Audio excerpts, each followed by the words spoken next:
It can't be understated, guys. It's not just me in this sleeping bag. It's not just me in a sleeping bag. I'm just saying. Welcome back to Machine God Eats, ladies and gentlemen. So that was at about 1:30 this morning. Um, some gentleman decided to have a mental health crisis in that field that I'd be sleeping in, and he was loud as shit. I'm surprised nobody called the police because there are neighborhoods that sit around this park, and he was loud, and he was on the other side of the field, as far as I can tell, but he was loud enough for me to hear his conversation with himself very clearly. And at one point, he does mention my camp on the rocks. So that's when I got out my shit, which is like, you can come over here if you want to, you know what I'm saying, with all that crazy shit. I'm going to cure what ails you. I'm going to fix your mental health situation tonight if you come over here to this camp. I swear to God I am. I'm going to fix you real good. Fix you right up. You understand? I always say, sometimes, guys, like, I know that everybody's going through stuff, right? I'm going through my stuff. And sometimes your anger can seem so righteous that you want to express it onto anybody that's around. It could be innocent people, it could be family members, it could be friends, whatever. And when sometimes people are in a state of mania in their anger, people call it mental health crisis now. They can make decisions that will get them truly fucked up. Truly fucked up. Because I know we coddle a lot of stuff now. Like, oh, somebody's going through it.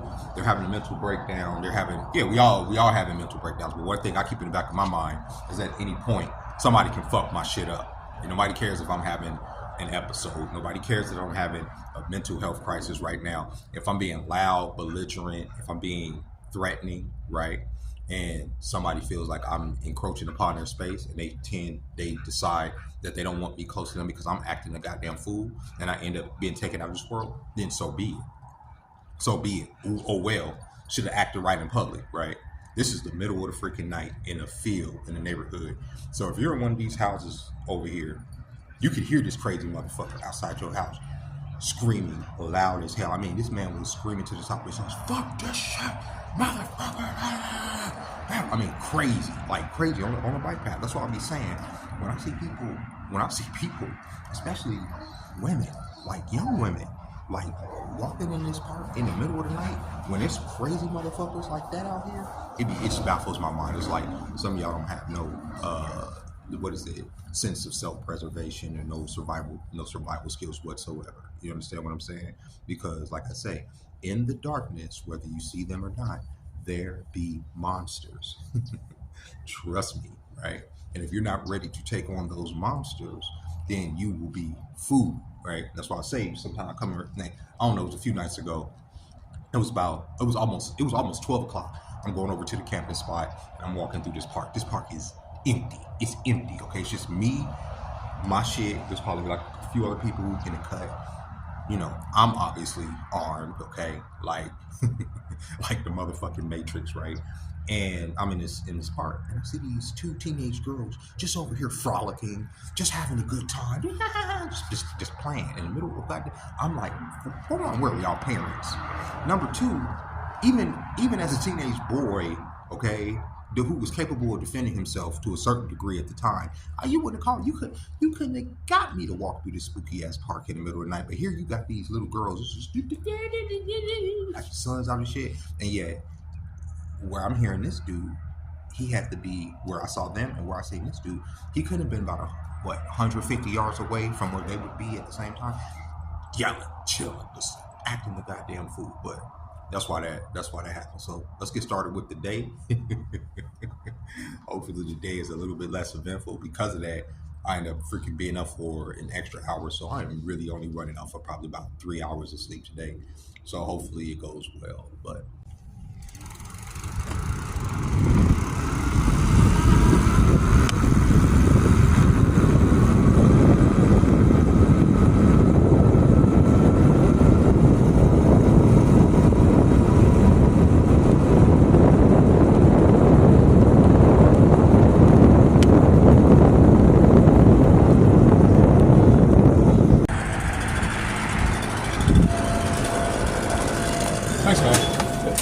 how you doing?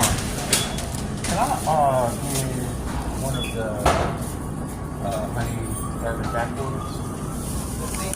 The single.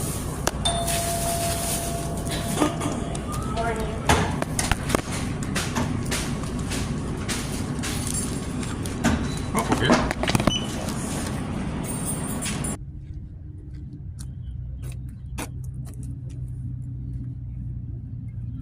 Today is my cat Mercury's birthday. Today is September 12th.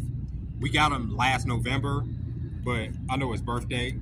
He was born September 12th, 2023. So today, he's a year old. And my ex, my homegirl, who's keeping him, I guess, Mercury has the habit of getting up in the morning and keeping up a lot of noise. That's just what he does. Because we haven't fixed him, so he'd be like real restless.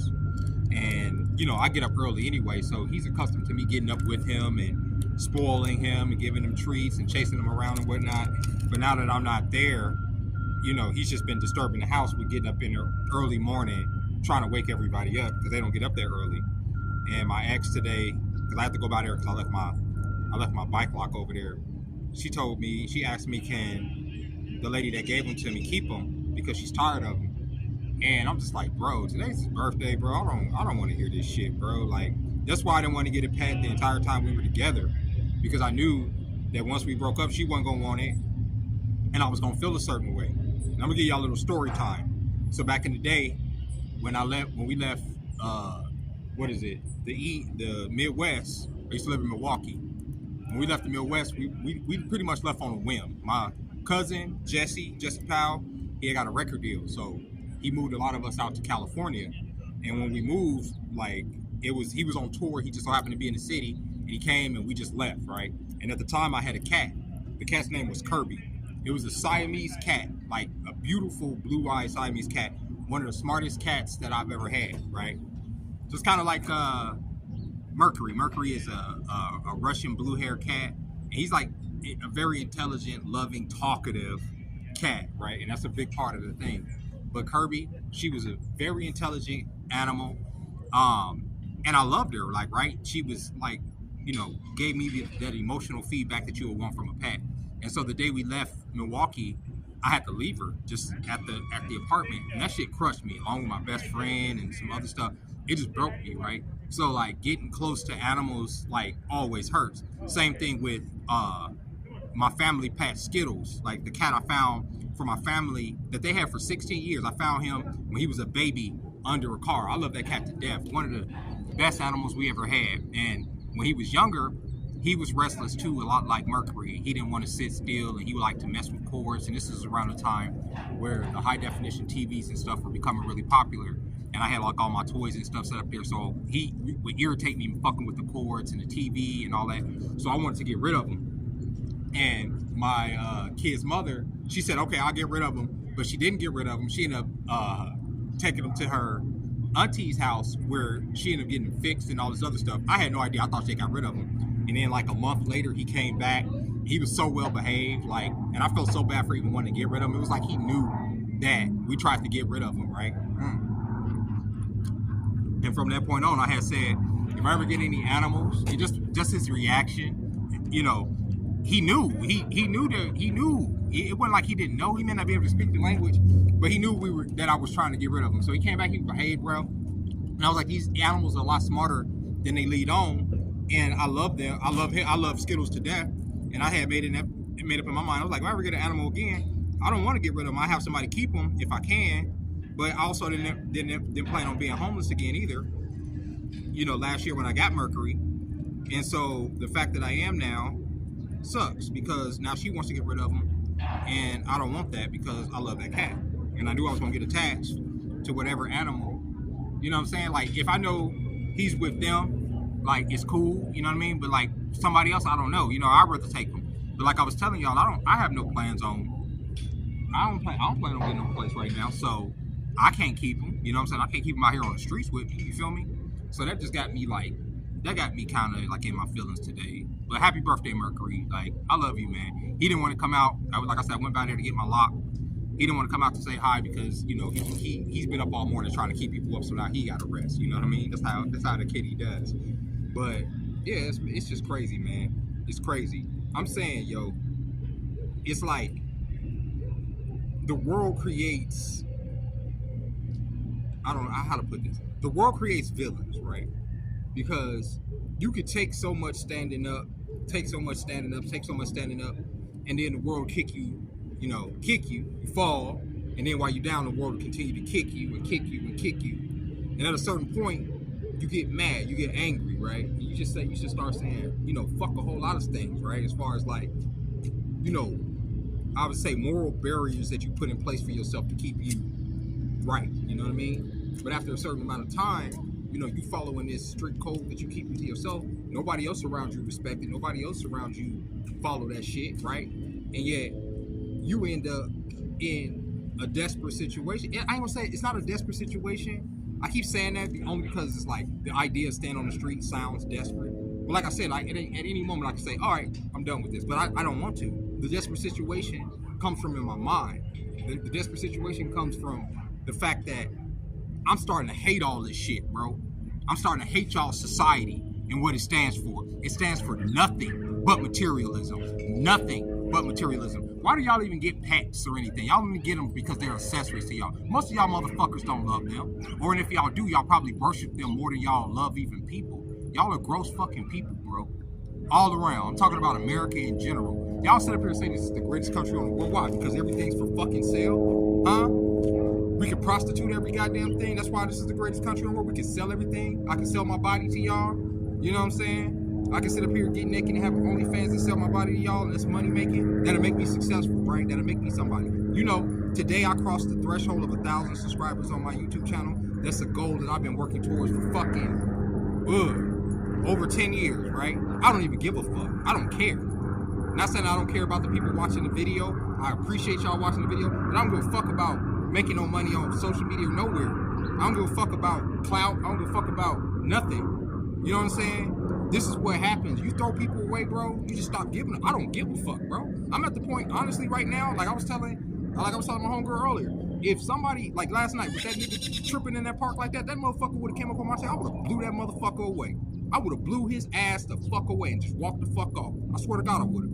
And if the fucking police would have came at me, I would have went at their asses too. I don't give a fuck. I'm telling y'all what's up. I'm telling y'all right now what's up. Y'all create people like this. Y'all say, oh, how do people end up like crashing out and being like that? Because at a certain point, you just stop caring about living. It's not that I want to die. I just don't give a fuck about living. You feel me? If this is what we're living for, if this is I don't give a fuck about this shit. Let it burn, bro. Let all the shit burn. The flesh will decay anyway. This flesh will decay. The soul burns. You understand? And right now, my soul don't like this shit. My soul don't like. I know how to fit into y'all's world. I get it. I get the game. The game is easy. Materialism, money. Get it. The more you have, the better you are in the society. You don't have to work on anything really internally. The internal work right now, like this little character building exercise that I'm going through, this is very fucking difficult to go through, right? You know what's easier to go through? Oh, let me get a second job so I can buy this, so I can pay this down, or I can do that, and I can bend over and spread my butt cheeks for this fucked up ass machine that y'all call a society. No, I'm good on it, bro. I'm good on it.